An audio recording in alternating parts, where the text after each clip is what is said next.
자신의 내신보다는 한 0.3에서 0.8 정도 높은 등급을 지원합니다. 그래서 본인이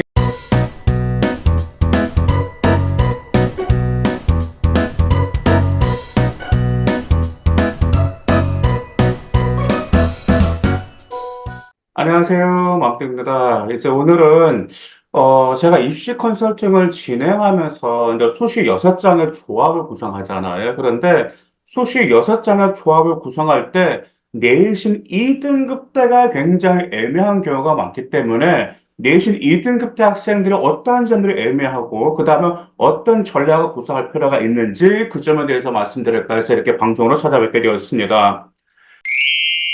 자, 먼저 내신 2등급 대 아이들, 정말 열심히 하는 아이들이죠. 그 아이들 역시 1등급 대를 보고 달려왔지만, 사람이라는 게 계획대로 되지 않는 경우도 있고, 또 한 사람이 또 실수를 할 수가 있어요. 시험을 보다. 그러다 보니까 실수 한두 개가 한두 개 정도가 나오면 등급이 1등급대에서 2등급대로 떨어지는 현상이 있는 아이들이 굉장히 많이 있습니다. 자, 그런데 이 2등급대로 형성되는 아이들 같은 경우가 입시, 특히 수시 6장의 조합을 구성할 때 어려운 이유가 첫 번째로 당연히 교과는 수능 최저가 관건이지만 일반고에서는 수능 최저가 자신이 없어서 무엇을 노리죠? 바로 학종으로 대학교를 노립니다. 지금 그래서 2등급 대 아이들을 제가 상담하다 보면 그 아이들 같은 경우들이 일단 그 아이들 같은 경우도 1등급 대 아이들이 갈 수 있는 대학교를 선호를 합니다. 못해도 건동우수 당연하고 중경에서 이상을 가려고 한단 말이죠. 근데 교과로는 안 되기 때문에 학종으로 가려고 하죠. 더구나가 교과로 설령 갈 수 있다 하더라도 수능 최저라는 변수, 그리고 올해 같은 경우에 정말 재수생들이 많이 늘어나고 있기 때문에 거기에 관련해서 우리 재학생들은 학종으로 노리고 있죠. 근데 학종이라는 건 아시다시피 수시 특성상 내신이 부족해도 커버를 해서 소신 이상으로 지원을 합격하는 게 바로 학종이다 보니까 2등급 대 아이들 역시도 모든 학생들 학종을 바라고 있습니다. 보통 제가 이제 보면 학종 같은 경우는 보통 그러죠. 자신의 내신보다는 한 0.3에서 0.8 정도 높은 등급을 지원합니다. 그래서 본인이 예를 들어 2.5다라고 하면은 그래도 한 2.3, 2.2 정도 그렇게 합격 라인이 형성되어 있는 대학교를 지원하는 게 종종 있습니다.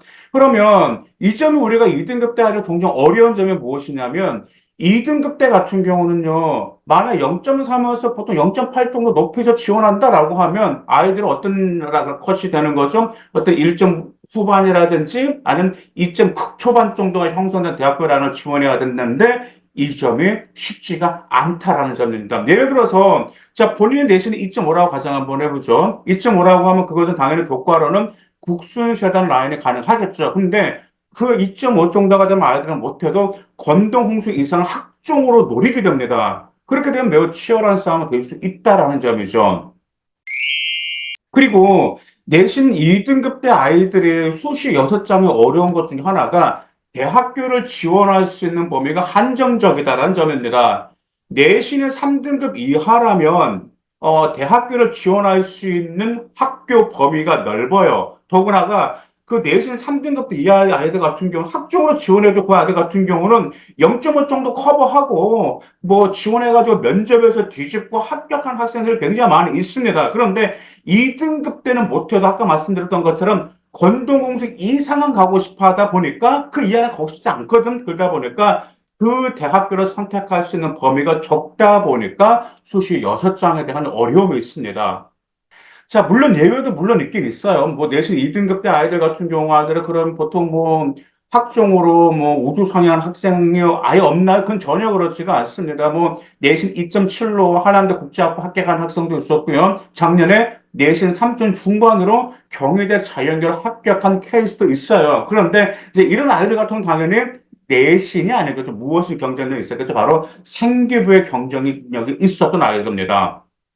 자, 그렇다면 우리 아이가 내신이 이등급이야. 그러면 어떻게 해야 될까요? 먼저 첫 번째로 이 5가지를 좀 여러분들이 명심해 주시면 또 답이 나오는데 첫 번째로는 여러분이 목표하는 대학교와 학교를 분명하게 설정하실 필요가 있습니다. 제일 중요한 것은 무엇이 중요하냐, 두 번째로, 최소 내가 어디까지 가고 싶은지 분명하게 좀 설정할 필요가 있어요. 나는 건국대까지는 가야 돼. 나는 못해도 동국대나 홍익대나 건동우수 나는 가야 된다라고 잡긴 좀 좋긴 좋은데, 거기서도 본인의 어떤 그 이제 대학교마다 서류평가 요소가 다르잖아요. 거기에 관련돼서, 그래도 내가 어디가 학종을 하게 가능성 높은지에 맞춰서 쳐서 거기는 가고 싶다라는 대학교를 설정할 필요가 있어요. 그 이유가 무엇이냐면, 여러분들이 이제 한번 봐보세요. 예를 들어서 여러분의 내신에 몇 등급, 몇 등급, 몇 등급 나왔어. 근데 그래, 등급별로 하면, 아, 이 등급으로는 교과로 어디 어디 갈 수 있어. 그것은 정말 어렵지가 않아. 정량 평가니까. 그런데 문제는 그 대학교는 여러분들 가고 싶어 할까요? 가고 싶어 하지 않는다라는 말이야. 여러분들 교과로 어디 어디 갈 수 있는 대학교 가고 싶어 한 것이 아니고, 그 내신을 조금이라도 올려서라 좋은 대학을 가고 싶은 그 대학교를 가고 싶어 하다 보니까, 최소 그래도 어디까지 가고 싶은지 분명 그 대학을 설정할 필요가 있습니다. 일단 세 번째, 이 점 정말 중요한데, 정시가 최후의 보루가 될 수 있기 때문에 수능을 탄탄히 해서 여러분의 위치를 정확히 아실 필요가 있어요.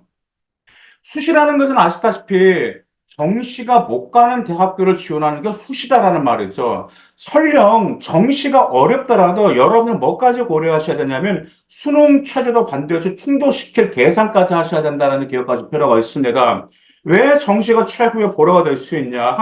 다시 말씀드려 볼게요.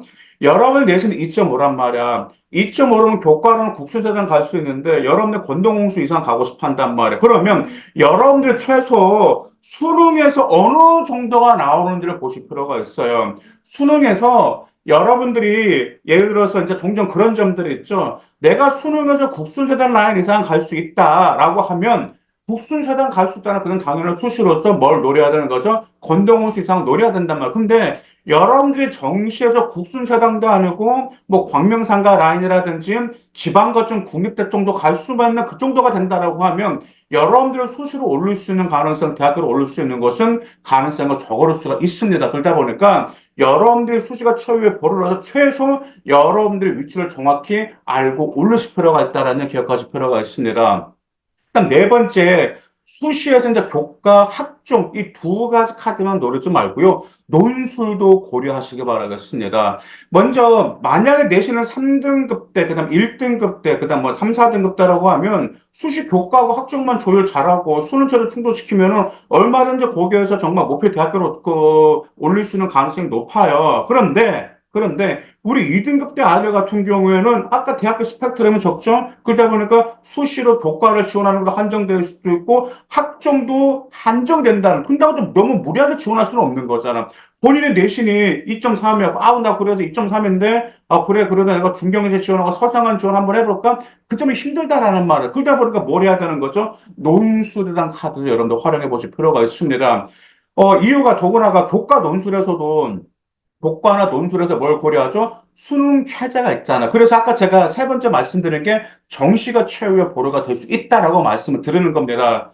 매년 논술에서 2등급 대 아이들이 수능 최저를 충족시켜가지고 대학교 오는 학생들도 있고요. 그 다음에 어떤 학생들은 교과로 소신으로 지원하게 됩니다. 교과로 소신으로 지원한다는 것은 내가 그 대학교 교과를 지원하는데 내신은 조금 부족해. 근데 수능 최저가 높은 대학교 같은 경우는 수능 최저를 합격시키면 충분히 합격할 가능성이 있거든요. 그래서 수능 최저를 충족시켜서 합격한 학생들이 있어요.